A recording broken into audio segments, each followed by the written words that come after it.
Hey everyone, this is Kaous Games. Just wanted to spend a few minutes to give my take on the bad news that we received here as gamers, or at least those who care, about Scalebound being canceled. Now, I've looked at the general consensus a lot. And I found that, a lot of people really could care less on the internet. People look at the trailer and stuff on Facebook, other social media, like, oh, this looks like some shit. Obviously, I didn't feel like that, feel that way. Anybody who's paying attention to me over any amount of time would know that I'm a bit of a Platinum Games fanboy. And that's because every time they put something out, I've enjoyed it. Whether it be for their cheap throwaway games to their high budget ones like Bayonetta, Bayonetta 2, to Anarchy Reigns. I've liked all the games that they put out to a sizable degree, so they've never let me down based off the ones I've played from them. So I was extremely looking forward to Scalebound, and I'm quite disappointed to hear that it's been been canceled, and that really makes me regret purchasing the Xbox One. But I don't really care anymore. I got the resources for it, whatever, right? But it's like, that's the primary reason I got the system. A lot of people say they got it for Halo and blah blah yaze and Gears of War, whatever. Those are cool games. I play Gears of War. Usually I get Gears of Wars on bargain bin. The third person shooters, and they're cool. I like third person shooters every now and then. Gears of War is a fun series that I've played all the games in, except for the little prequel game they put out a few years back, and this newest one.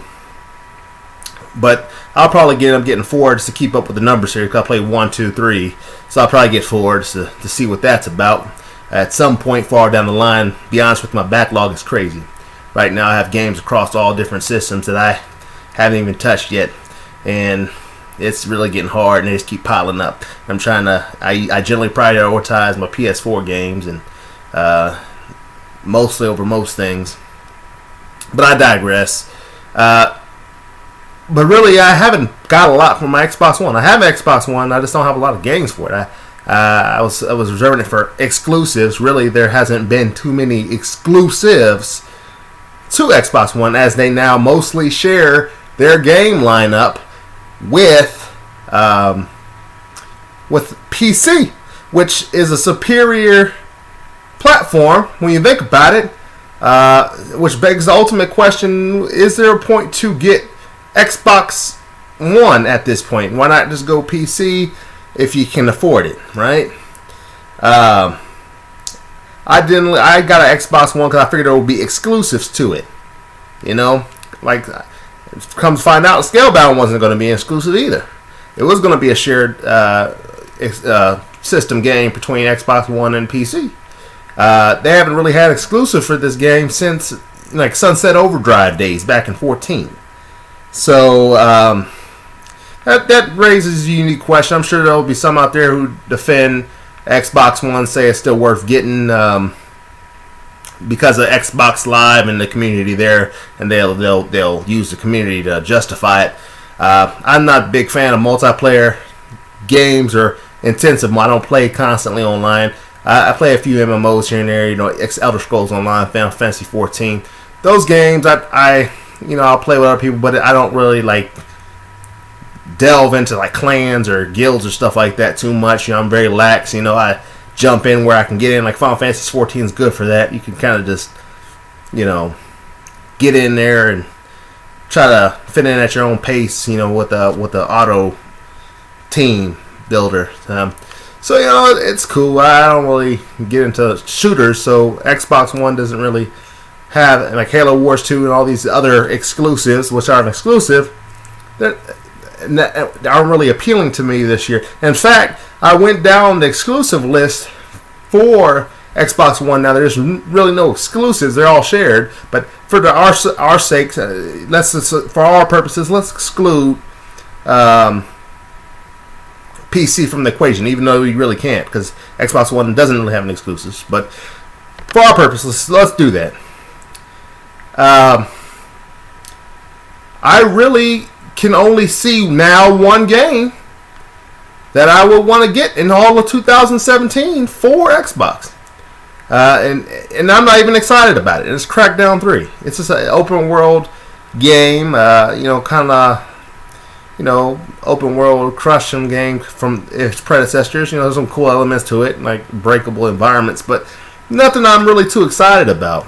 Scalebound was the thing I was excited about. I got that Tomb Raider bundle. I played Quantum Break, which is an interesting game that they have for the system. I like that quite a bit. But since then, PS4 has been taking the cake. I just got finished playing Last Guardian, and that has a lot of haters on it, but I thought it was a masterpiece.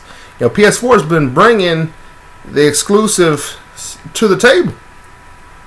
They've been bringing it. And I got Xbox thinking that in some way or shape or form they were going to answer hard, because they had to, because of that bad start. I thought they would be motivated to perform.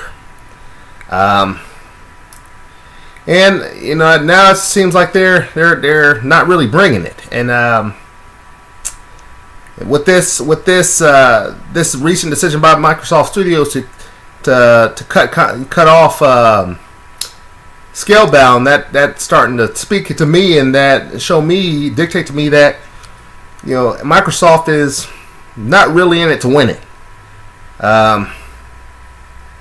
That's disappointing. I'm a gamer through and through, so I'm willing to give any platform a chance that brings the content. And Xbox and Microsoft is just disappointing me this generation. Last generation, not so much. I was very pleased with the 360 generation, but I just really hope that, and I know it's a vain hope, but I hope that Scalebound just comes back in some form or fashion. 'Cause I was really interested in the concept.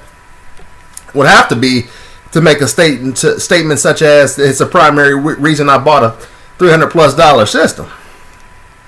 I was really intrigued, and I was in support of that product 100%. So it was a real big gut punch to me to see that it went away in this fashion. I was keeping up with the news though. I didn't want to believe it was coming from a mile away, but I saw the signs. You had Hideki Kamiya and Microsoft at each other's throats through a lot of this development process. There came a point where I think they had to have a long vacation or something like that. It just wasn't looking good. But I didn't want to really. I just kind of believed somewhere deep down that they would pull through. And I know Platinum Games has been struggling a lot recently, which is unfortunate, because I really love the company and respect it, but I don't know if they're going to survive for the long haul. Unfortunately, seeing how their issues with Bayonetta 2, they just didn't have the funds to make it, and if it wasn't for Nintendo specifically paying for them to do that game, they wouldn't have done it. So I'm not sure what's in the future for Platinum Games now that they couldn't bring this big title to fruition. And so this is a bad situation across the board. I hope, like I said, I have a vain hope that this game resurfaces in some way, shape, or form. But if not, it's going to be a heavy loss and heavy shot to me personally. Anyway, that's really all I have to say about that. Just let me know what you think. Until next time, it's been Kaous for Kaous Games. Gamers Game On.